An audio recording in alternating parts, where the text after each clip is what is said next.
eu sou a Alice Araújo e esse é mais um episódio do Keeping Cast, o podcast oficial do Keeping Track. Oi, gente bonita, e sejam bem-vindos a mais um Conversa de Fã. O episódio de hoje é sobre ela, a artista que, se você acompanha o Keeping Cast, você sabe que eu sempre vou falar dela. Ela mesmo, Taylor Swift, a nossa querida e amada Miss Americana. E para me acompanhar nessa jornada maravilhosa, eu tô aqui com a Bia, que também já participou do nosso podcast. Oi, gente, tudo bom? É um prazer estar aqui de novo, ainda mais para falar da loirinha. E a gente também tá com a Elo, que faz parte da equipe do Keeping Track e do Taylor Swift Brasil. Oi, gente, tô muito feliz de estar aqui. E a gente tem o quê, gente? A gente tem a nossa convidada especial, que é a Júlia Cardoso, que é do Taylor Swift Brasil e vai ficar aqui e bater um papinho super gostoso com a gente. Oi, gente, obrigada pelo convite. Vamos lá, trazer cultura para esse povo.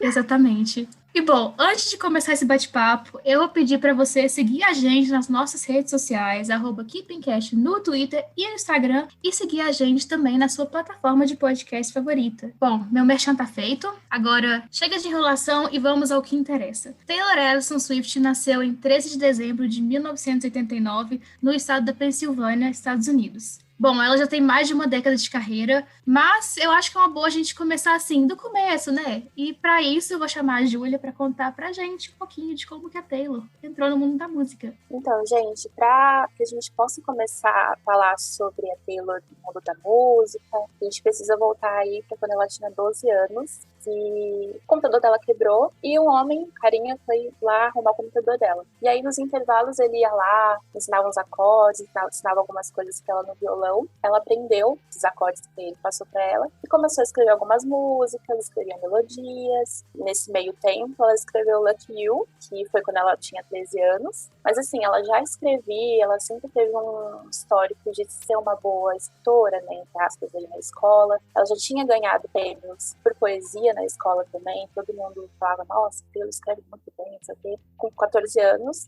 a família inteira dela se mudou para Nashville, porque ela queria seguir esse sonho de ser uma cantora country, ela já estava cantando em alguns lugares, e aí em 2005 ela fechou um contrato com a Big Machine, e aí não demorou muito, em 2006 ela lançou o debut dela, que tem aí Tim McGraw, que é, né, uma música carro-chefe do álbum, mas que teve um alcance bom nos charts, pensando aí que ela era uma artista novata, ela estava começando, e aí depois do debut ela lançou outros álbuns, né, Fearless, Speak Now, enfim, esse foi mais ou menos aí o começo da carreira dela. Bom, agora que todo mundo já sabe como a Taylor começou no mundo da música, eu quero saber de vocês. Como vocês conheceram a Taylor e em que momento vocês viraram os fãs de carteirinha dela? Então, eu conheci a Taylor com Fearless, né, quando ela lançou Love Story, You Belong With Me, mas a minha paixão mesmo por ela veio na era Speak Now. Eu lembro que eu tinha, acho que 9 anos, eu lembro da primeira vez que eu vi o clipe de Back to December, foi na TV e eu fiquei completamente encantada. Então eu comecei a acompanhar muito ela daí. Quando ela começou a Era Red, eu acompanhei desde o inicinho, né, então quando ela lançou We Are Never Getting Back Together, eu baixei no meu MP4 e fiquei, tipo, setando. E aí, quando ela veio pro Brasil, eu acompanhei tudo. E aí, eu lembro que o primeiro item que eu comprei dela foi uma revista da Capricho, que tinha ela na capa e ela deu uma entrevista. Acho que foi em 2013. Então, o meu amor por ela se consolidou aí na Era Red, mas já vem de antes, né? Vem desde a Era Speak Now, basicamente.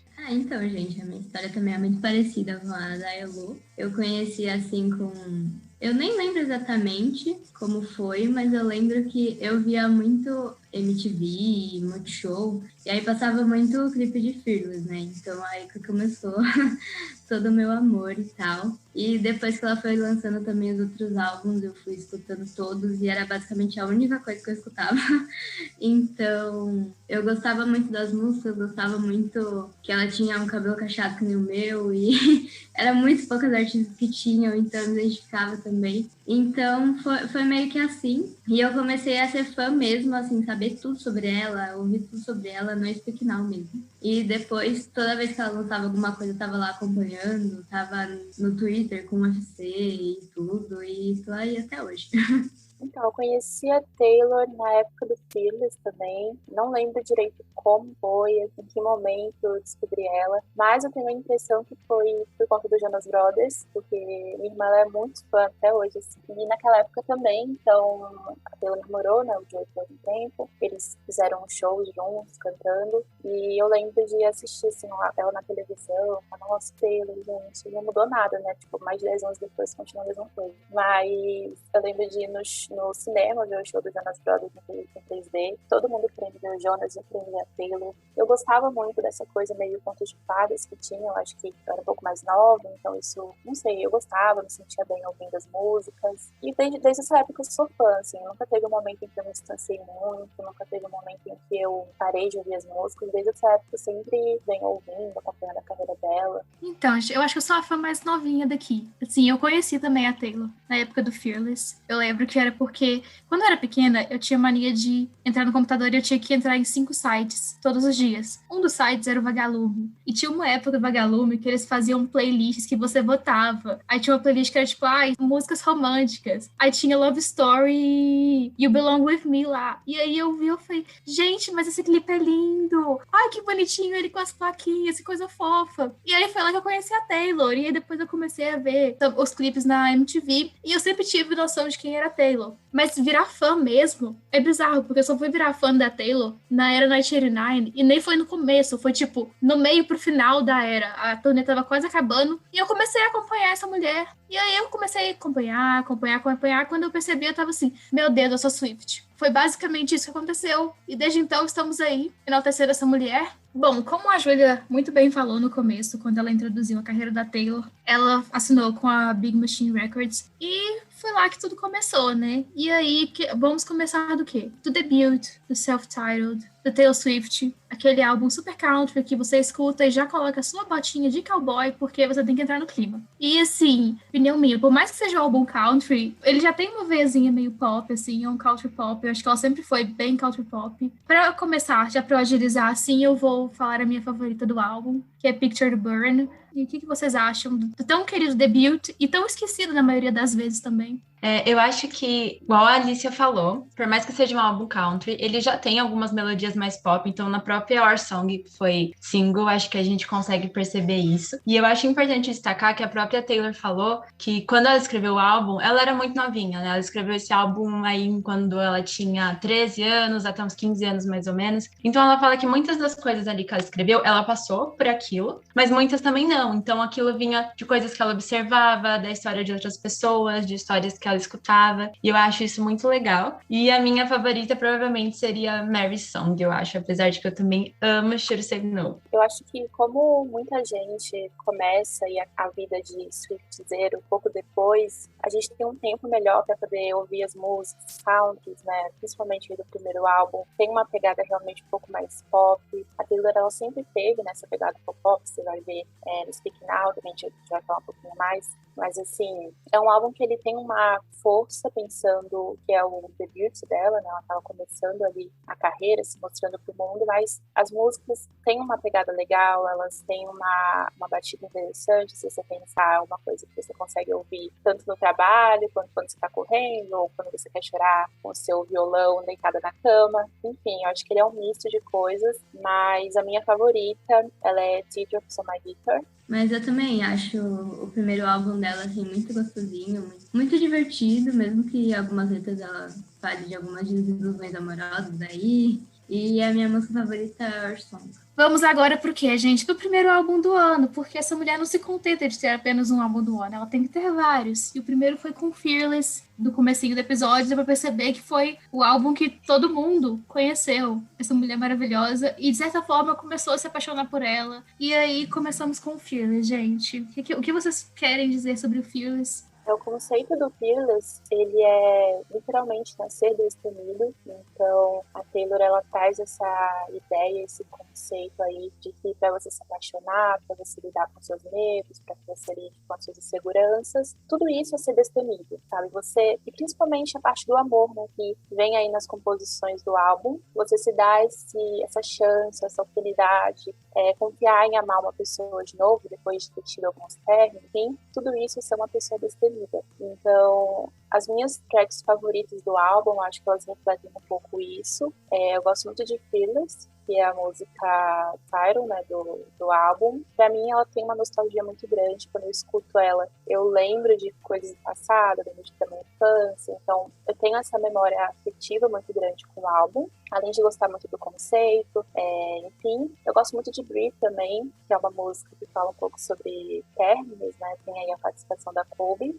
e que voltou também para a regravação do álbum, ela cantou de novo com a Taylor. Enfim, acho que é um álbum muito... É muito de você se conhecer, de você se dar uma chance, de você estar tentando, mas, cara, você já é destemido por estar tentando, entendeu? Eu concordo muito com a Ju. Eu acho que é por isso que eu amo tanto esse álbum. Talvez eu consideraria ele o meu favorito. Porque eu acho muito bonito como ela trabalhou essa questão de ser destemido em todas as faces possíveis, assim, da vida. Ela traz muito para esse álbum. É o que ela traz de forte no álbum, esse conceito. Então eu gosto muito. Eu acho que aqui ela realmente descobriu o lado artístico dela, realmente, né? Eu acho que foi quando ela começou a escrever ainda mais e produzir ainda mais. E rendeu o primeiro álbum do ano dela. É um álbum muito coeso e muito, muito bem feito. Foi aqui também, igual a Alicia comentou, que a maioria das pessoas conheceu o trabalho dela, porque foi a primeira vez que ela emplacou 2 hits, assim, mundiais. E eu defendo muito as faixas da edição Platinum. Eu amo, amo, amo. Então, acho que todas as faixas da Platinum seriam as minhas favoritas, mas eu fico com Jump Then Fall. Eu acho essa música muito fofa e muito gracinha, então acho que seria a minha favorita. Eu concordo com vocês, gente. O Fearless, assim, é um álbum muito querido, muito bem trabalhado. Sem contar que fez muito parte da minha adolescência, assim, então a gente conseguia se identificar muito. Então marcou vários momentos. Tem várias músicas, assim, que marcam muito, porque a gente acaba se identificando. A minha favorita é Fearless também, até pela ideia que ela traz, né, de ser destemida e tudo.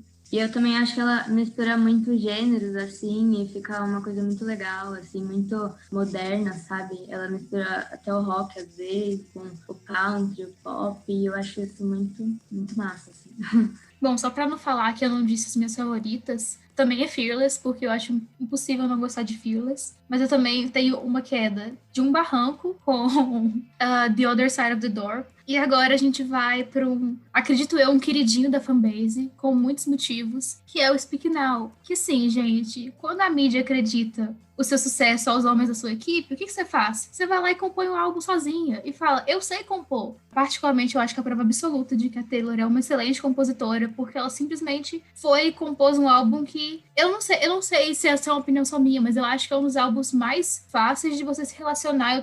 Acho que todas as letras desse álbum eu criei uma conexão muito bacana com elas, então assim. E só pra deixar meus favoritos aqui, Long Live é uma das minhas favoritas, principalmente pela relação com os fãs. Não tem como você não escutar essa música e querer gritar e chorar e abraçar a Taylor. Eu tenho que dar um shout-out, tipo, uma música que eu sei que, assim, que é dolorida e que a Taylor não canta essa música muito, que é Dear John. Mas, assim, eu acho essa música de cortar o coração, mas eu gosto muito dela. Eu fico impressionada com a composição dela, assim. Eu deito pra essa música. E meu último shout-out é Sparks Fly, porque essa música é maravilhosa também. Eu concordo muito, eu acho que também é muito fácil se relacionar com esse álbum, porque ela trata de muitas temáticas, né? Então, Min, que ela escreveu para um crítico que julgava ela, acabou se tornando um hino, assim, para as pessoas que sofrem bullying, por exemplo, as pessoas se sentindo acolhidas por essa música. Ela também falou ali sobre a situação com Kanye West no VMA, então ela falou sobre relacionamentos, falou sobre crescer, ela trouxe muita coisa no Speak Now, ela provou que sabia escrever, porque ela escreveu um álbum inteiro sozinha, e eu acho que as minhas favoritas são If This Was a Movie. Eu acho muito injustiçada, porque ela nunca cantou ao vivo e tá só na versão deluxe, e, tipo, ninguém fala dessa música e ela é perfeita. Sparks Fly também é muito minha queridinha. E eu acho também que Haunted, eu acho que essas 3. E eu acho que, principalmente nesse álbum, assim, ela consegue pegar muito um sentimento, assim, com coisas pequenas, assim, coisas do cotidiano. Então, a gente tem, assim, uma Never Grow Up que, assim, fala sobre infância e essas coisas. E, essa música me toca de um jeito que assim, eu fico chorando a noite inteira por causa dessa música, sabe? Primeira vez que eu ouvi, eu lembro, eu chorava, assim, lendo a letra e tal. Então, eu acho que dela fala muito sobre essas questõezinhas do cotidiano e mesmo assim conseguir pegar tanto no sentimento, eu acho esse álbum muito rico, assim. Ele também é outro que mistura alguns estilos aí, eu acho isso muito legal, muito, assim, moderno da nossa época, sabe? E as minhas favoritas são Never Grow Up, como eu falei, e Enchanted também, eu amo muito, Sparkfly também é muito boa, assim, é muito difícil escolher uma favorita realmente nesse álbum. Eu acho que pra gente falar do Speak Now, a gente precisa também pegar um pouquinho do Fearless, porque Fearless ele foi escrito antes do boom na carreira dela, então ela já tinha ali um público, ela já estava ali conquistando algumas pessoas, mas o Fearless foi, né, uma hot, ficou no topo dos charts, então assim, na composição do Fearless tem um conceito definido, mas o Speak Now ele já vem com um conceito um pouquinho mais de se provar para as pessoas, porque durante aí a promoção do Fearless, depois do Fearless também, ela começou a receber várias críticas, várias pessoas duvidando se ela realmente estava escrevendo aquelas músicas, se ela não tinha o compositor fantasma que estava ali por trás. Então, o que ela fez? Ela escreveu todas as músicas do álbum sozinha para provar que era realmente ela que estava escrevendo e que tudo que ela estava falando ali eram coisas que ela acreditava, coisas que vinham dela e não de uma outra pessoa. Então, o Speak Now tem esse conceito, né, de você falar agora, você não deixar para depois. Se você precisar ir no casamento e interromper esse casamento, a Taylor ela falava, não, vai lá, fala agora, porque você vai ficar com peso na consciência depois. Então, o Speak Now é muito isso, né? Não deixar para depois, viva o presente, fale o que você precisa, você não sabe quando você vai ter essa oportunidade depois. Ela fala que nem a Má comentou, né? Sobre o Kanye West, ela fala sobre as críticas que ela realmente estava sofrendo na época, sobre os relacionamentos dela, que acabaram se tornando públicos, né? Então, é um álbum muito sincero, ela estava tentando se provar para as pessoas, mas ela nunca esqueceu quem ela era, nunca que ela queria falar de verdade. Minha track favorita é Back to December. Eu ouvi muito essa música quando eu era mais nova, eu ouço até hoje. Mas eu gosto muito de Dear John, eu gosto de Last Kiss. Pra mim é difícil escolher também uma favorita só.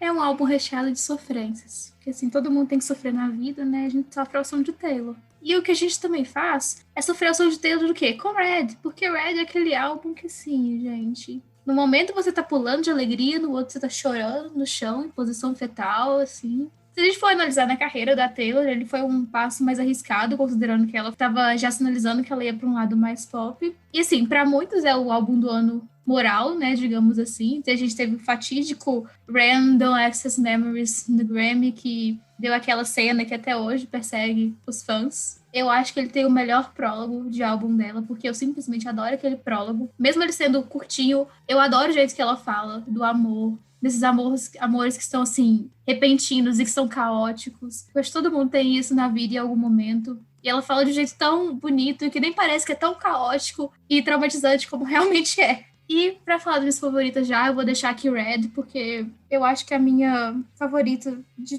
todas esse álbum. Nossa, com certeza. Ela fechou, assim, a era country, né, com chave de ouro com esse álbum, porque é tudo muito intenso, eu acho. É tudo muito marcante, sabe? Então parecia que ela realmente estava meio que dando um adeus, não sei.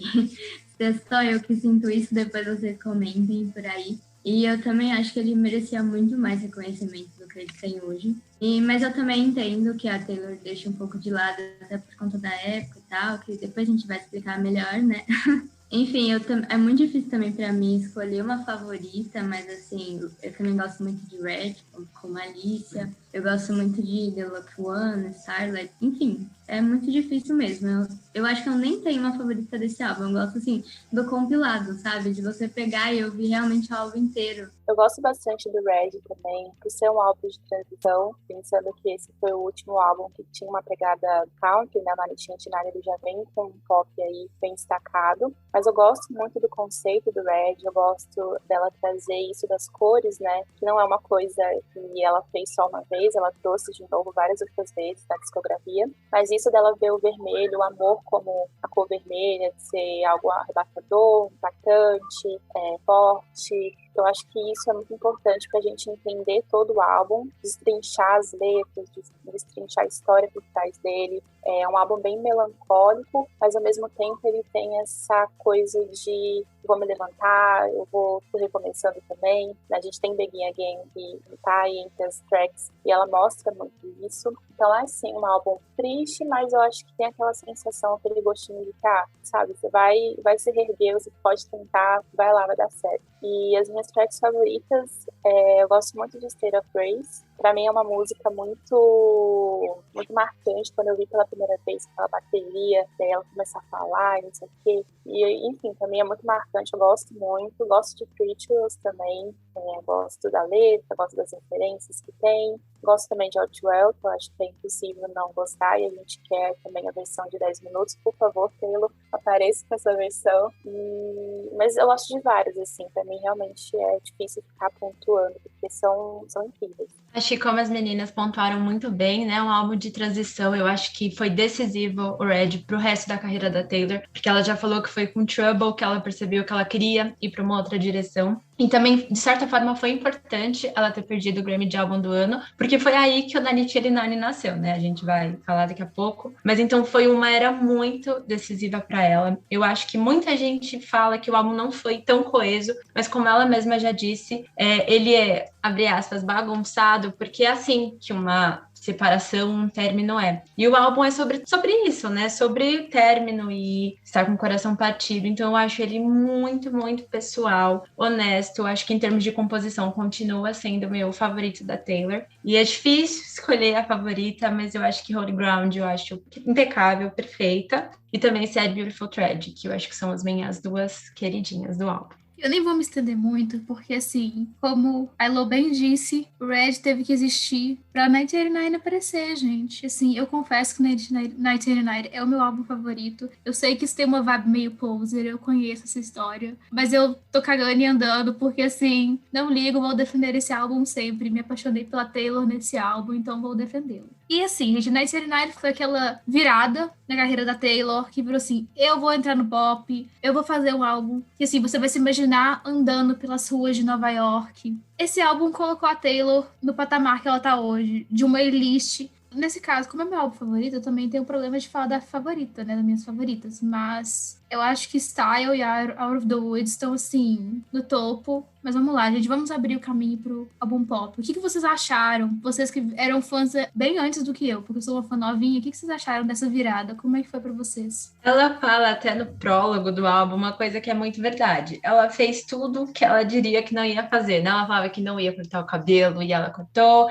ela se mudou para Nova York, ela falou que descobriu felicidade no mundo que ela não estava apaixonada. E eu acho que isso diz muito ali sobre o álbum, porque ela estava se sentindo muito livre. A gravadora tentou ir contra, né? Ela falou que queriam colocar uns violinos em Shake It Off para ainda ter uma vibe meio country. Eles não queriam que ela não mostrasse o rosto na capa do álbum, e mesmo assim ela insistiu nisso. Então acho que ali ela estava muito certa do que ela queria, e isso a gente percebe em toda a era. Ela, nossa, acho que ela nunca divulgou tanto um álbum igual ela fez. É sério, porque ela estava em todo lugar fazendo performance, em todo lugar dando entrevista, né? Tanto de promoção e divulgação que essa era teve. Acho que tudo contribuiu para ter se tornado provavelmente um dos álbuns de maior sucesso dela, né? Então é uma era queridinha, eu tenho muito carinho por ela. E nossa, minha favorita é sem dúvida I Know Places. Eu amo de paixão essa música, sou apaixonada pela performance. Então não tem como não ser a minha queridinha do álbum. Como a Elo falou, isso de fazer tudo que ela achava que ela não ia fazer é uma coisa muito importante para o conceito do 1989. Então, eu acredito que seja um recomeço, assim, dentro do pop. Eu lembro que você perguntou como é que foi pra gente, né, como fã. Eu lembro que tinha uma expectativa muito grande das pessoas e todo mundo falava, meu, se ela fizer uma coisa ruim, se não for legal esse álbum. Então, tinha muitas discussões e ela entregou tudo, né, tudo e mais um pouco pra gente. Eu acho que se a gente pensar na carreira da Taylor, a promoção do 1999 foi uma coisa absurda. Ela estava em todos os lugares, todo mundo ouvia falar de Taylor Swift. Ela conseguiu entrar, assim, em todos os nichos sociais. E eu falo, por exemplo, de Style, quando ela lançou o clipe, que é bem conceitual, né? Eu lembro que o pessoal na época do Tumblr não gostava muito da Taylor, mas quando ela lançou Style, ela sempre viu pra ficar no Tumblr, porque tinha gif dela em tudo quanto era lugar. Então ela foi, ela arrebatou, ela era artista, assim, do momento. Todo mundo só fala de Taylor Swift. E isso, pensando nas composições do álbum, sobre ser um álbum um pouco mais matutino, ela mesma já falou, né, que é um álbum pelo seu vivo dia, é um álbum que tem uma vibe bem legal, tem uma coisa um pouco aí nova-iorquina também.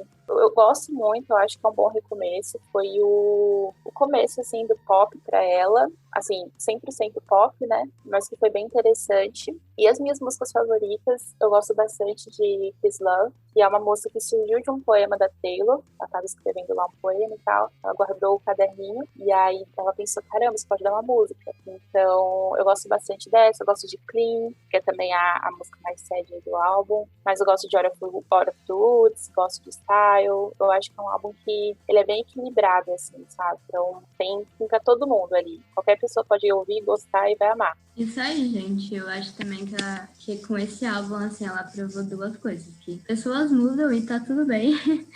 E segundo, que ela vai conseguir fazer um álbum, assim, com o gênero que ela quiser. É só ela decidir, falar, agora eu quero pop. Ela vai conseguir fazer um álbum muito bom.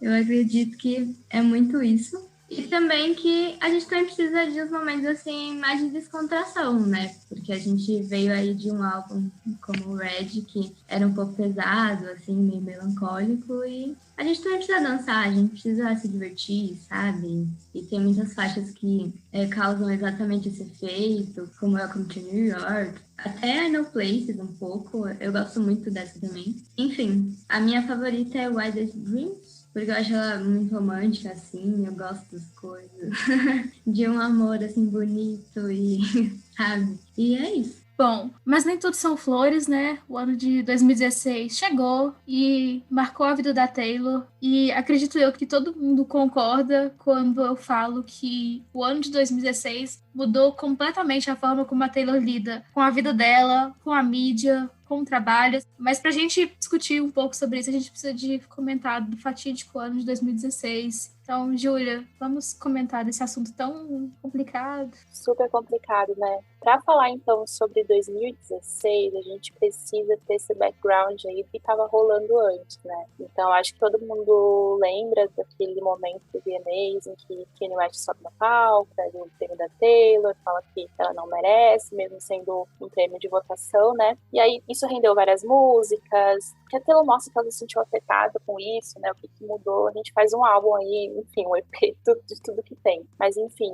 E aí, em 2015, a Taylor, ela fez meio que as pazes, né, com Kanye. Só que aí, em 2016, o Kanye West lançou uma música que se chama Famous. E na música ele basicamente ofende ela, tem ofensas aí machistas, e fala que ela deve a carreira a ele, que ele fez o sucesso dela. Depois disso, a Kim Kardashian, que é a esposa do Kanye West, ela divulgou no Snapchat uma ligação, era uma suposta ligação, provando que a Taylor, ela sabia e tinha aceitado que Kanye West falasse daquela forma com ela. E aí, como resposta, a Taylor, ela publicou nas redes sociais dela que ela nunca tinha ouvido essa canção, que ela não tinha aceitado ser chamada do que ela tinha sido chamada. Mas assim, não mudou nada, porque continuaram vindo hate, continuaram a criticar ela, a mídia, as pessoas, iam no Instagram dela, colocavam um emoji de cobra. Eu acho que isso é importante lembrar, porque a gente vai falar sobre Reputation daqui a pouco, mas iam lá, colocavam emoji de cobra, xingavam ela. E aí, como resposta final a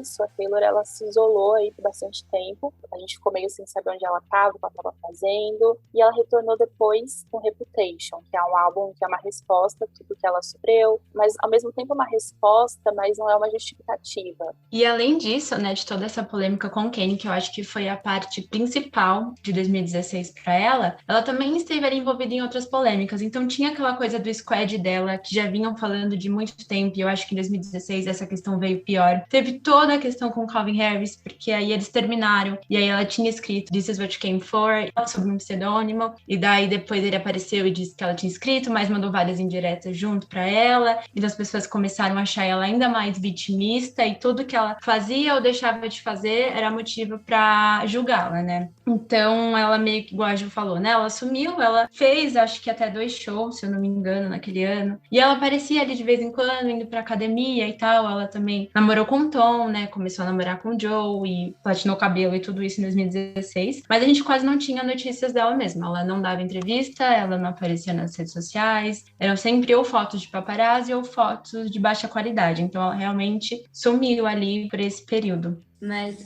gente, é assim, foi um período, assim, muito difícil, né, pra quem é fã da Taylor.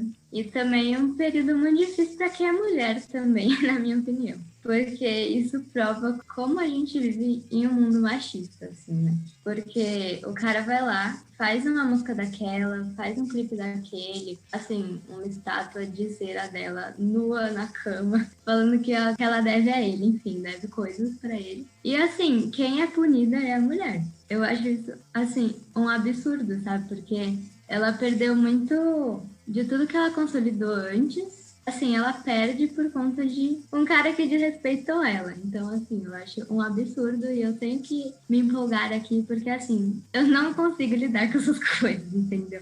Eu não consigo lidar com essas coisas machistas. E ele ter quase destruído a carreira dela, assim, um babaca, me desculpe, né? Mas um machista babaca. E eu fico indignada até hoje. Eu não suporto falar sobre essa época, porque assim, eu me empolgo muito, eu fico muito indignada. Enfim. Não era fácil Swift, eu concordo. Tipo assim, eu tinha acabado de chegar no fandom e explodiu essa bomba. Concordo com tudo que todo mundo falou. É literalmente ridículo, porque se uma mulher fizesse um clipe daquele, ela ia ser xingada de tudo quanto é coisa que eu não vou falar aqui, porque esse podcast não é para maiores de 18 anos. Então, assim. Mas é absurdo você pensar que um cara fez aquele clipe e as pessoas bateram palma, falaram que era conceito. Ai, nossa, aclamado. Não, sabe? É ser machista, assim. Desculpa, sabe? Não importa. Não importa se a pessoa é a fadona, por exemplo. Kanye West é super aclamado pelo trabalho dele. A gente não tá desmerecendo isso nem nada. A questão é que ele teve uma atitude machista. Não foi a primeira vez, não foi a segunda vez. Começou em 2009 e você vê, em 2016 aconteceu de uma forma muito mais pesada. Super machista, e quando eu tava no Twitter no dia, né, em que o pessoal subia a hashtag #SwiftIsOverParty, e eu fiquei assim, eu me senti muito impotente, porque eu vi as pessoas falando várias coisas que não eram verdade, soltando fake news, pessoas que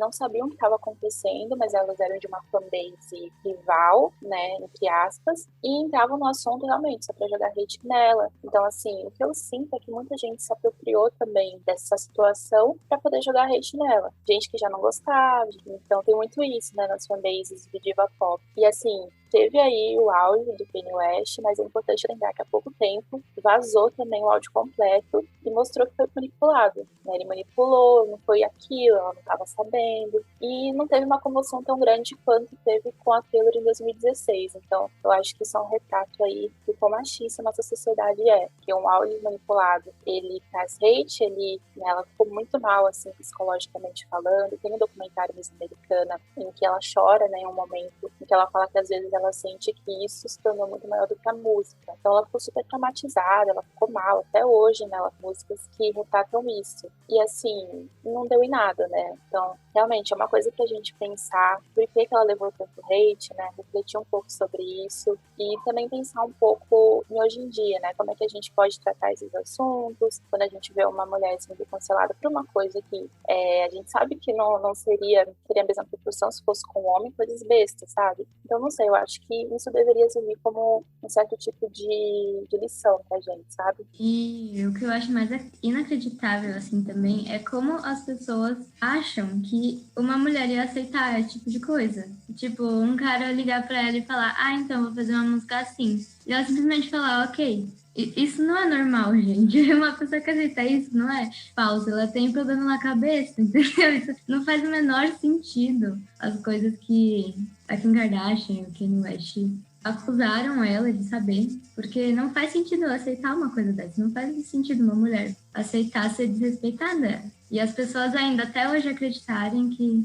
xingarem ela de falso, qualquer coisa, que ela sabia, mas não faz sentido nem ela ela aceitar mesmo sabendo, faz sentido. Eu não vou nem me estender muito nesse assunto, porque literalmente dá pra fazer só um episódio de gente analisar o quão ridícula e traumatizante foi esse ano de 2016. Então a gente vai pular pra 2017, com Reputation, que foi aquele álbum que quebrou a internet. Desde então a gente nunca teve um comeback tão impactante quanto foi com o Look What You Made Me Do. Que sim, a gente ficou meses tentando decifrar os easter eggs. Até hoje a gente não decifrou todos. Todo mundo falava desse clipe. O fato dela não ter aparecido, ela ter tipo, olha aí, tem um novo álbum, tem uma nova era, eu não vou dar entrevista, eu não vou falar nada. Falando um pouco do álbum em si, eu não sei vocês. Provavelmente vocês vão saber explicar melhor do que eu. Eu tenho a impressão que Reputation é um álbum muito ame ou odeio. Eu vejo gente que é tipo, melhor álbum da carreira, a gente fica assim, não gostei muito, não. Eu confesso que eu tô nesse time, não gostei muito, não. Não por não gostar, mas assim, não foi o álbum que eu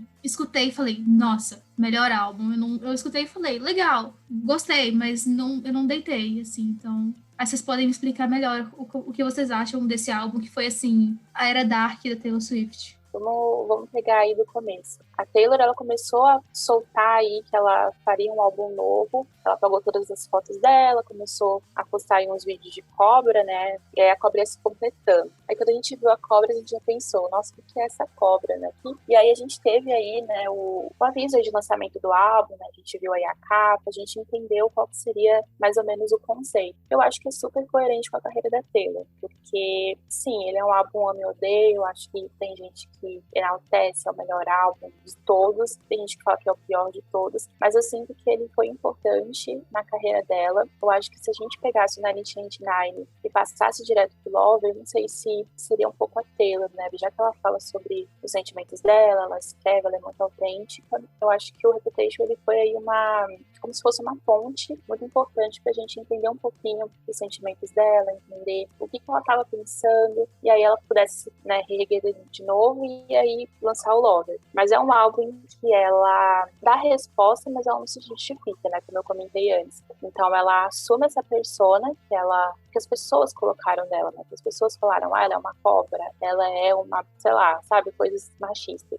Ela assume as ofensas e ela não dá nenhuma explicação. Então, por isso que a frase não vai ter nenhuma explicação, só vai haver reputação. Então, ela assume essa persona, ela é essa persona dark, ela é essa mulher não confiável, que vai se vingar de você, e ela leva isso para as turnês, então ela pega coisas também que as pessoas utilizaram para fim dela, por exemplo, a cobra, como eu comentei já antes. Na turnê do Reputation tem uma cobra gigante que ela vai lá, levanta, meu Deus, a cobra. E assim, você vê que ela tá tirando o sarro com que as pessoas falavam dela. E é uma coisa que a Taylor vem fazendo já há bastante tempo, né? A gente pega Blank Space, por exemplo, que foi uma música que ela escreveu com base nas ofensas machistas, sobre ela sempre trocar de namorado. Então ela fez isso no Reputation. Eu acho que a estética do Reputation é muito boa.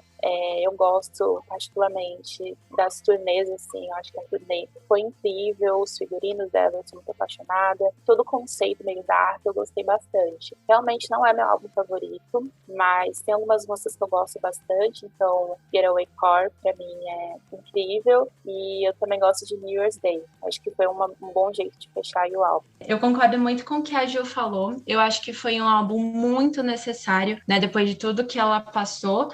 Ele é um divisor de opiniões, né? Ele tem ali influências hip hop que muitas pessoas não curtiram tanto. Algumas composições acabam sendo um pouco mais simples e também muitas pessoas acharam meio fracas. Mas eu acho que a gente tem muito ali da Old Taylor, né? Call It What You Want, Delicate, New Year's Day. São músicas que lembram muito coisas que ela já tinha feito. E, assim, ela não deu entrevistas na era, mas ela contou um pouco depois. E ela fala que encarnou, né, um personagem para poder fazer Reputation. Foi a primeira vez que ela fez isso. E ela fala que depois que ela fez rap, ela pôde finalmente respirar e poder escrever músicas da forma que ela escrevia antes. Então eu acho isso muito, muito importante. É um álbum que não é meu favorito, mas eu gosto muito, levando em consideração todo esse contexto e, né, levando em consideração que ela precisava fazer um álbum assim. E eu acho que a minha favorita é So It Goes. Eu vejo muito também que ela construiu ali, encarou um personagem, né? Que a mídia falava sobre ela, que as pessoas da internet falavam sobre ela. E mesmo assim ela conseguiu, né? trazer um pouco da essência dela também, como ele fez. E ela até já vinha dando alguns indícios de que ela faria isso, né? E também é uma coisa que tudo que aconteceu, assim, não é uma coisa que dá pra passar batido, né? Então, esse álbum, assim, foi muito necessário. Eu também acho que certas coisas a gente vive e acontece, sabe? E não dá pra simplesmente apagar dessa memória e falar, não, eu não vou fazer isso porque eu não gostei dessa parte da minha vida, por exemplo. Então, acho o álbum muito necessário e eu acho que eu sou um ponto, assim, um pouco fora da curva, porque eu não amo nem odeio ele, eu só acho ele bom, entendeu? Mais um álbum bom de Taylor Swift, é isso. Não é meu preferido, mas eu adoro também. Então, pra mim, foi outro meio dela provar também que o que ela quiser fazer, ela vai fazer muito bem feito. Sempre aclamada. Eu adorei que todo mundo falou as minhas favoritas, que são Getaway Car e So It Goes, são as minhas faves desse álbum. Bom, como todo mundo falou, Reputation foi um álbum necessário, foi um passo necessário para o que vem a seguir, que é o Lover, que é o álbum que trouxe uma Taylor mais política, mais aberta com relação ao que ela acredita, que era algo que ela era extremamente cobrada. É um álbum que trouxe uma Taylor mais apaixonada, mas ainda com músicas tristes, porque não seria a Taylor sem uma boa breakup song. Foi o álbum que ia trazer a turnê para o Brasil, que não acabou não acontecendo, mas a gente não vai entrar nesse assunto, porque a gente não quer transformar esse episódio num mar de lágrimas. Mas assim, eu tenho a impressão de que esse álbum ficou meio esquecido na fanbase. Não porque ele é um álbum ruim, mas porque o que veio depois, tipo, quebrou todas as barreiras. Então, o pessoal meio que esqueceu o Love, mas ele merece ser enaltecido, gente. Ele é um bom álbum. O que vocês acham? Eu também acho que essa transição aí do rap pro Lover foi muito boa, porque no Lover a gente tem real a Taylor sendo Taylor, então aquela coisa bem colorida, o clipe de Me com vários efeitos, e aquela coisa muito, muito apaixonada, que é bem a carinha dela, né? Igual ela também já tinha comentado, o rap é uma coisa mais noturna, e o Lover já é totalmente o oposto disso. Eu acho que também na era Lover, ela se aproximou muito mais dos fãs, eu sinto isso pelo menos, então até nos diários que ela colocou na versão deluxe, aquele mural de borboleta no dia do lançamento de Me, coisas assim, eu acho que foram muito impactantes para mim. E foi uma era muito bonita porque ela estava muito feliz, né? Eu acho que ela mostrava muito isso, ela parecia muito mais confortável, então ela deu mais entrevistas, ela fez mais performances, então acho uma era muito, muito fofa. Eu também sinto que ficou meio esquecida porque o intervalo dela para a próxima era, né? Foi muito pequeno e também tudo que veio depois foi muito, muito grandioso, mas eu tenho muito carinho por essa era e por esse álbum. Nossa, eu também vejo assim muito como a Taylor sendo ela mesma, até mais do que ela era antes e apresentava com os álbuns antigos, né? Que ela esperava muito que a gente gostasse e infelizmente, né, com tudo que aconteceu, pandemia, coisas, acabou ficando um pouco esquecido. Eu acredito que esse é um dos maiores motivos, nem é porque os fãs não gostam do álbum, algo assim, mas foi porque o momento não era mais assim, sabe, de felicidade, assim, não combinava mais, sabe? Mas, assim, também é algo que eu gosto muito. A música preferida é False God. Eu gosto de coisas diferentes, das pessoas experimentando e testando coisas novas. Esse álbum, o conceito dele é sobre você ser o que você ama, né? Ela não quer ser reconhecida mais pelas coisas que ela odeia, pelas coisas que ela tem medo. Ela quer ser reconhecida pelo que ela ama, pelo que ela gosta, pelo que ela é. Então, eu acho que foi muito interessante por conta disso, né? A gente tem uma quebra aí na narrativa que ela estava criando do Reputation, uma coisa mais dark, e vira uma coisa assim super rosa, colorida, uma coisa bem apaixonada. Eu acho que é um álbum que mostra um pouco mais de um lado da Taylor que algumas pessoas talvez não conhecessem, né? Então ela divulgou aí algumas páginas dos diários dela. Tem aí o Miss Americana, né? Que é um documentário que é super interessante, super aclamado também. Eu acho realmente que é um álbum que ela estava se reerguendo, né? Já estava se sentindo um pouco melhor, a gente teve um contato maior com ela. E as minhas músicas favoritas, eu gosto muito de The Archer, e eu sinto que ela conversa um pouquinho com o folclore, porque fala um pouquinho sobre isso de sentimentos, de inseguranças. E False God também, eu acho que é uma música muito boa. Gostei de ver ela cantando essa música também. Fico triste porque não teve a tour, mas tudo bem, né? Vamos seguir em frente. E complementando o que a Ju disse, a gente também tem um paralelo ali de Red com Daylight, né? Porque ali ela fala que o que ela pensava sobre amor não estava muito certo, e acho que foi muito bonito ela fazer esse paralelo e terminar o Lover, assim, eu acho que foi muito significativo. Considerando assim, o Lover foi meio que o capítulo final de uma jornada maravilhosa. A gente só não percebeu isso naquele momento, porque naquele momento a gente só pensava no surto do novo álbum e da turnê. Bom, gente, assim, na pandemia a gente sentou, chorou, ficou vendo Netflix e a Taylor fez álbum, né? Porque uma mente genial, daquele jeito, não ia ficar quieta, sabe? Ela só foi compondo. Opa, gente, eu tenho um álbum. No finalzinho de julho, ela vai lá e solta essa bomba. Ela começa a postar fotos e a gente, meu Deus, o que tá acontecendo? Aí a gente, meu Deus, é um álbum novo. Como assim a Taylor vai fazer o lançamento surpresa? O álbum sai amanhã. Meu Deus, o que a gente vai fazer? A gente surtou praticamente. Assim, eu sempre torci pra Taylor ir pra um lado mais indie, folk, desde que ela fez aquele cover de Riptide do Vince Joy. Mas eu nunca achei que ela iria tão rápido assim. Isso aconteceu e eu fiquei tão feliz. Nossa, concordo. Eu sou total a fã que adorou o cover de Riptide e tava só esperando o momento. Eu acho que também esse álbum mostra muito da maturidade, né, que ela adquiriu. E também sem deixar de representar o momento que a gente tá vivendo, né, gente? Porque assim, como eu disse, o Lover não combinava muito. Eu acredito, vamos lá, teorias da conspiração aqui agora. Eu acho que até por isso que ela cancelou, sabe, a tour. Porque assim, não ia mais fazer sentido, simplesmente. Eu ainda acredito que ela venha. Eu acho que o Folklore, ele é revolucionário em vários sentidos na carreira dela. Não só em termos de gênero, mas foi a primeira vez que ela não fez um álbum planejadamente. Então ela foi, soltou de surpresa, ela nunca tinha feito isso, ela sempre planejava as eras muito bem. Também foi a primeira vez que ela fez um álbum que não era tão autobiográfico assim. Ela se inspirou em filmes, em livros. Ela já tinha feito isso outras vezes, mas aqui isso predominou no álbum inteiro, né? Ela criou personagens, ela criou todo um cenário. Eu lembro que ela falou no Long Pond Studio que foi uma das coisas favoritas dela. Então ele foi muito, muito revolucionário. Eu acho que ele casou perfeito com o momento. Eu acho que se não tivesse, né, pandemia, a gente não teria esse álbum. Então ele funcionou ali como um acolhimento para as pessoas. Eu acho que foi, assim, um dos acontecimentos mais importantes da carreira dela. E a minha favorita é Peace. Eu amo o significado dessa música, meio triste, né, de certa forma, mas eu acho ela muito sincera e muito honesta. Pensando na pandemia também, pensando que a Taylor ela é uma artista e ela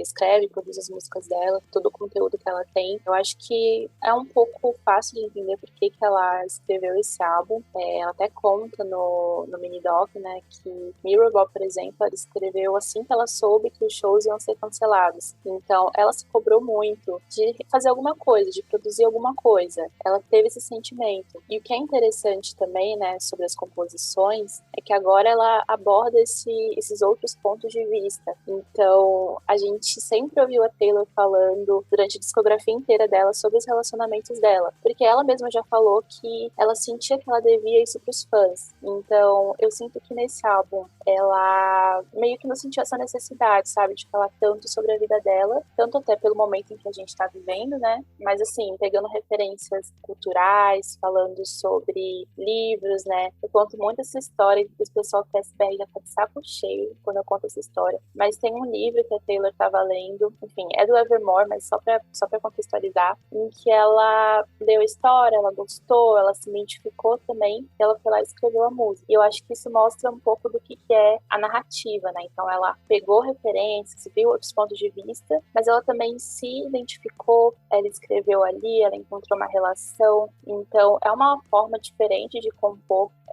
Tem músicas muito pesadas, então Epiphany é super pesado, né? Fala sobre guerra, mas também sobre hospitais, sobre o corona, então tem um significado ambíguo. Tem The Lakes, que é uma música feita com inspiração no lugar que ela foi, mas que reflete aí no romantismo, na literatura. Então eu acho que é um álbum riquíssimo, assim, futuramente falando, foi super importante para a carreira dela. Eu acho que é o álbum, liricamente falando, aí o mais maduro dela, de toda a carreira. E as minhas músicas favoritas, eu gosto muito de Seven, e eu fiquei, assim, obcecada por Exile nos 3 primeiros meses. Eu só ouvia Exile todo dia, todo mundo na minha casa conhece essa música. Mas é um álbum, assim, que eu amo de paixão, tá, assim, no meu topo de álbuns favoritos dela. Nossa, pra mim também. Eu acabei nem falando a minha música favorita, que é Mad Woman, né? Porque não precisa falar nada, né, gente? Essa música, assim, é um tapa na cara dos machistas. E agora a gente vai pra onde, né? A gente vai continuar na floresta, na verdade, porque a Taylor não saiu da floresta, né? E nem a gente, porque a gente foi pro quê? Foi pro Evermore, no finalzinho do ano, em dezembro. Ela faz a mesma coisa, começa a postar foto, e aí a gente descobre que tem mais um álbum chegando. Não sei se é porque eu acho o folclore mais triste. Tá certo que pra Taylor, o folclore representa primavera e verão, e o Evermore outono e inverno. Eu acho o folclore mais triste do que o Evermore. Não sei muito bem o porquê, mas ambos os álbuns são maravilhosos. Adoro que a Taylor foi para um lado quase medieval, witch, como ela mesma fala. Eu também sinto isso, sabe? Do álbum ser um pouco mais feliz que o folclore. E eu não sei porquê também. Eu só sinto. Eu mal tive tempo de escolher uma música favorita desse álbum, mas eu gosto muito de Coney Island, eu gosto muito de Willow também. O Evermore, ele é uma irmã, né, do folclore, então a diferença é que no Evermore tem mais instrumentos do que no folclore, eu acho que é por isso que torna ele um pouquinho mais animado, ele tem algumas batidas um pouco mais rápidas, né, um pouquinho mais intenso, mas assim, eu adoro todas as músicas também, foi um choque quando ela falou que ia lançar, a gente ficou sem acreditar, eu acho que isso foi mais uma coisa diferente que a Taylor fez na carreira, né, porque ela nunca tinha lançado um álbum, né, como vocês pontuaram mesmo, um espaço tão curto de tempo, mas ela entregou tudo também, eu acho que o Evermore, ele é bem coeso, pensando na forma lírica, pensando na estética também, ela traz essa coisa um pouco mais de bruxas, né, e minha música favorita é Coney Island, e eu só queria pontuar que eu amo o trio de amizade, Aaron Dessner, Jack Antonoff e Taylor Swift. Eu acho que esse trio, ele é perfeito. Eu acho também que no Evermore a Taylor se arriscou um pouco mais, né? A gente tem Closure, por exemplo, que é muito diferente de tudo que ela tinha feito antes. E pra mim também foi muito, muito, assim, louco ela ter lançado o Evermore, porque eu realmente não tava esperando, né? E é muito legal ver como ela disse que foi muito importante toda a recepção que o folclore teve pra ela, porque ela continuou a se sentir muito inspirada pra continuar a escrever e continuar a produzir, e assim nasceu o Evermore, né? Que ela fala que soava mais como uma conclusão para ela do que o folclore. Então ela encerrou perfeitamente, né? Esse duo de álbuns, o que eu acho incrível. Eu também amo a amizade dos três.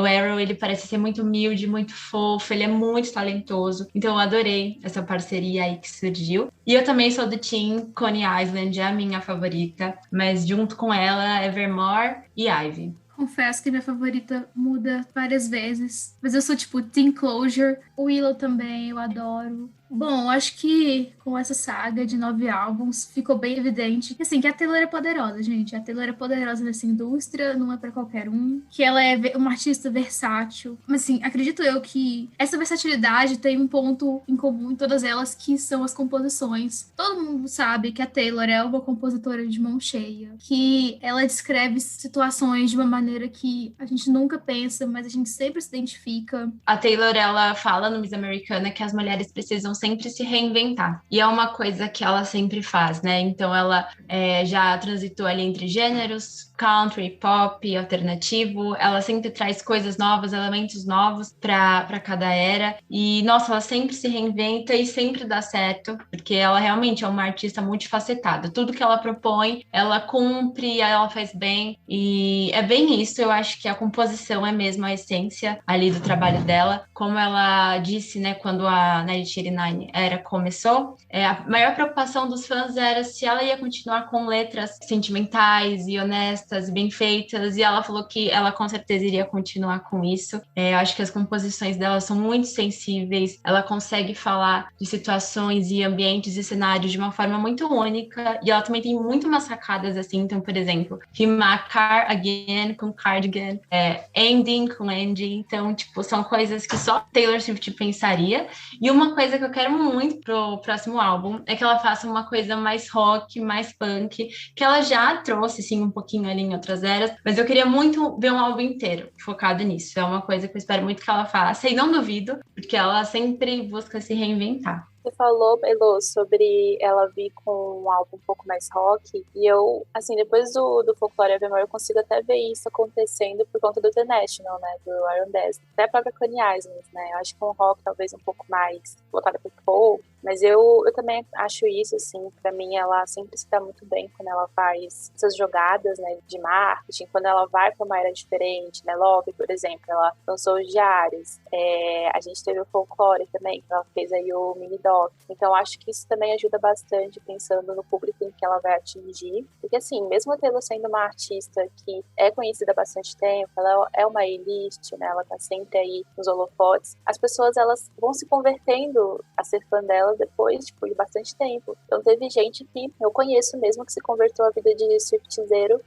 na era folclore, mesmo conhecendo a Taylor já há anos. Então isso dela lançar uma nova era, de um novo álbum, o marketing, as composições serem muito boas, ser tudo de uma boa qualidade, isso sempre atrai novos fãs. Então, independente do que ela fizer, tenho certeza que ela vai sempre abranger um público diferente. Bom, se você não vive debaixo de uma pedra, você deve estar se perguntando por que a Taylor lançou um álbum que ela tinha lançado em 2008. E tem um motivo por trás disso. Um motivo bem amargo, eu acho que a gente pode dizer assim. É uma história complicada, mas é uma conversa necessária para qualquer fã de qualquer artista ter, porque literalmente pode acontecer com qualquer um. Mas pra gente falar sobre isso, eu vou chamar a Júlia de novo para explicar pra gente melhor essa situação. Bom, então a gente tá tendo, né, nesse momento aí um projeto da Taylor, que é o Taylor's Version, que é o lançamento aí, a regravação dos álbuns que ela fez aí com a Big Machine. E aí o motivo disso, bem resumidamente, pra gente não se estender muito, é porque ela não teve o direito de comprar os masters dela enquanto ela tava na Big Machine. Ela não conseguiu comprar o catálogo dela. Ela sabia que o Scott Borchetta, que é o dono da gravadora, ele iria vender os masters dela, só que ela não sabia para quem seria. Então ela até deu uma entrevista em que ela falou que ela ficou sabendo junto com todo mundo no dia seguinte que seria para o Scooter Braun. A gente comentou aqui, né, sobre 2016, sobre todos os problemas aí que a Taylor teve que enfrentar. Várias pessoas entraram dentro desse rolê para poder ganhar likes, né? Várias pessoas da mídia curtindo coisas da Taylor, falando mal da Taylor, né? E uma das pessoas que fez isso foi o Scooter Braun. Então ele postava algumas coisas que eram pensando no momento em que a Taylor estava, né? Foram extremamente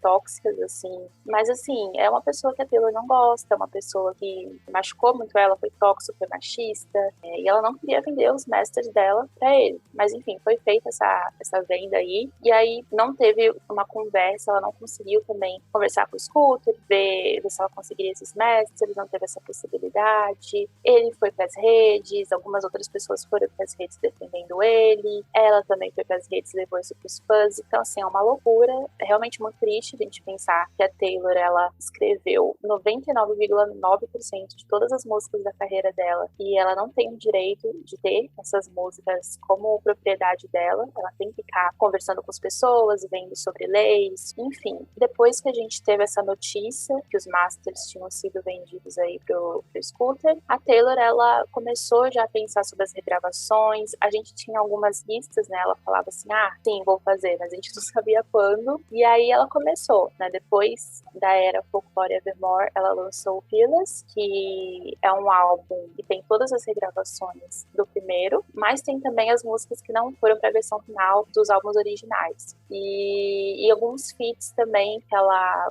não tinha feito, né, na versão original. E aí ela tá fazendo esse projeto, vai ter um espaço de tempo aí entre o próximo. A gente não sabe quanto, e a gente também não sabe qual que vai ser o próximo.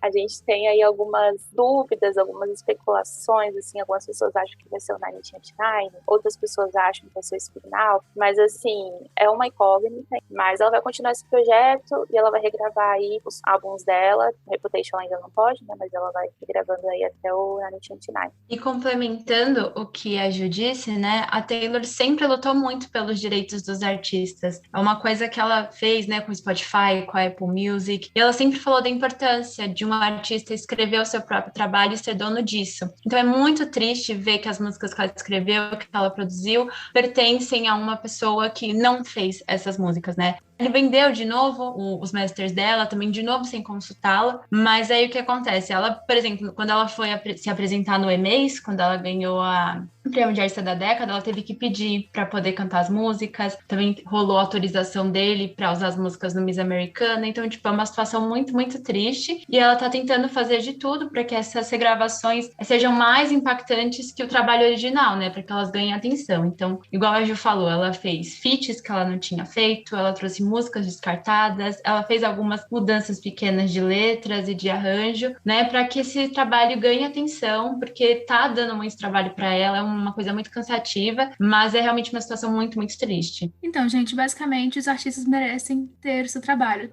Aqui eu vou ser um pouquinho, não chata, mas revoltada, que você ficar nas redes sociais fazendo piada, fazendo chacota, falando, ai, mas ela não leu o contrato. A situação é muito mais pesada do que isso. Você tem que levar em consideração que ela era uma adolescente quando ela assinou esse contrato, ela era uma adolescente em busca de um sonho. Se você tem um sonho desse tamanho, todo mundo fala que você não pode alcançar esse sonho, e você encontra uma pessoa que falou que vai tornar o seu sonho em realidade, sabe? É muita coisa no meio pra você achar, se resumir isso a ai, mas ela podia ter lido o contrato. Vou sempre bater na tecla que essa situação é ridícula, principalmente porque ninguém sabe o contrato da sua artista favorita. Ninguém sabe se ela tá presa nessa mesma situação. Então é uma situação que tem que ser falada. Se você é fã de um artista, apoie ele ter o controle daquele trabalho. No final do dia, a gente apoia um artista e a mensagem dele, não é um empresário.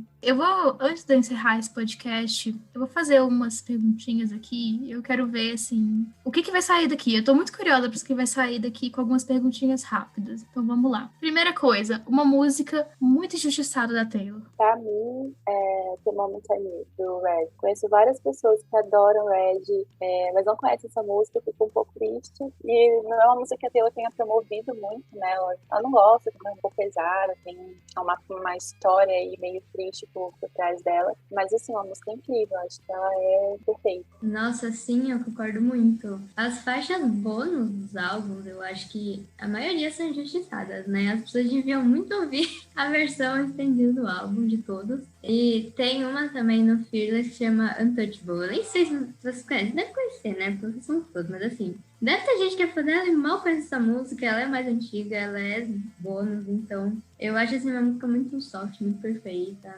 Eu vou de Superstar, do Fearless, porque ela também nunca foi cantada ao vivo. Eu acho muito bonitinha, muito fofinha, né? Acho que a Taylor escreveu bem antes do Fearless essa música, se eu não me engano. Então eu acho ela muito injustiçada, porque ela é uma graça e ninguém dá atenção pra ela. E eu, como cadela do 1989, vou enaltecer uma faixa que tem clipe. Mas assim, não conta, gente. É o quê? New Romantics. Que foi clipe de turnê, então não conta. A faixa aqui, se eu tivesse que escolher uma única música da Taylor pra escutar pelo resto da minha vida, seria New Romantics. Ela merece muito mais do que ela tem, gente. Eu sou muito apaixonada por ela. Mas sim, depois dessa nossa choradeira e tal, a gente vai o quê? Pra uma música que você indicaria pra uma pessoa que não gosta de Taylor, pra tentar convencer ela de que Taylor vale a pena. Eu acho que pra mim seria The Best Day, do Fearless. Cara, eu acho que é uma música que mostra um lado muito família da Taylor, mostra uma parte um pouco sensível. Pra mim é uma das melhores músicas dela. Eu acho que eu indicaria Last Kiss, porque eu acho que ela mostra muito o poder de composição da Taylor, e é uma música muito relacionável e muito da bad, e eu sinto que as pessoas gostam muito disso. Então, se não conhecessem o trabalho dela, eu acho que eu indicaria essa por esses motivos. Gente, acho que pra mim teria várias, assim.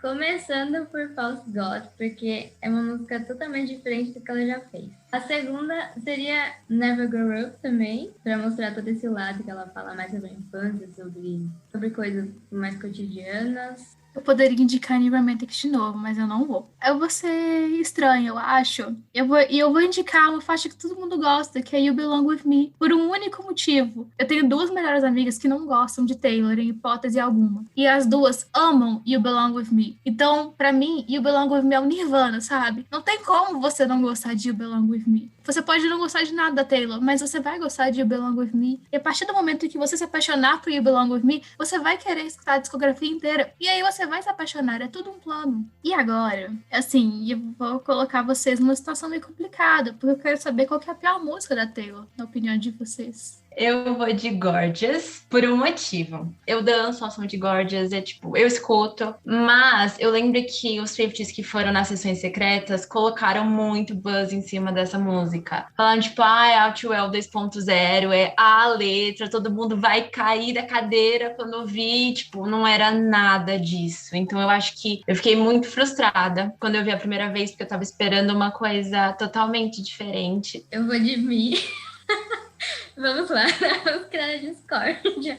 Eu não gosto muito de nada que ela faz, que assim, é muito, muito pop, sabe? Muito, muito bonitinho, muito, muito pop, muito menininha, sabe? Eu não curto. Então, Me e Welcome to New York são músicas assim que eu não gosto muito. Eu vou de mim, assim, vários motivos, mas eu escuto às vezes, mas não é a minha favorita. E eu acho que mais recente, não sei se pode falar duas, mas se puder falar duas, eu acho que seria Closure. Não sei, não gosto muito. Quem escuta o podcast já sabe. Quando se trata de Taylor Swift, eu não tenho senso crítico. Mas, eu não sei se vocês vão me matar ou não, mas assim, eu não gosto muito de Superman. Eu gosto muito do refrão, mas eu acho os versos tão chatos. Eu só fico escutando a música esperando o refrão pra eu cantar. Mas eu achei legal que, ninguém que comentou Nice Have a Friend, do Lover, e quando a gente faz alguma pesquisa, alguma coisa lá no PFBR, a gente faz uma enquete, todo mundo fala que não gosta dessa música. Eu até achei estranho que aqui a gente tem uma diversidade, porque eu esperava que vocês falassem Nice Have a Friend. No final é isso. Mesmo que a gente não goste, a gente vai acabar escutando, porque a gente é assim, sabe? A gente é Swift, no final a gente vai escutar. Bom, gente, é isso. Depois dessa longa conversa muito gostosa sobre Taylor Swift, porque falar sobre Taylor nunca é demais. Eu quero agradecer a Bia, a Elo e principalmente a Júlia por ter aceitado esse convite. Bom, se você que está nos escutando tem algum artista favorito que você quer que a gente faça uma conversa de fã, é só mandar mensagem pra gente nas nossas redes sociais, que vai que a gente faz. Mas é isso, gente. Muito obrigada. E por hoje é isso. E até o próximo Conversa de Fã. Gente, muito obrigada pelo convite. Espero que vocês tenham gostado. Obrigada, gente, pelo convite. Foi muito legal falar sobre a Taylor. Vamos ouvir aí as regravações. Muito obrigada, gente. Adorei conversar com vocês. E é isso. Vamos apoiar as regravações. É isso, gente. Beijos.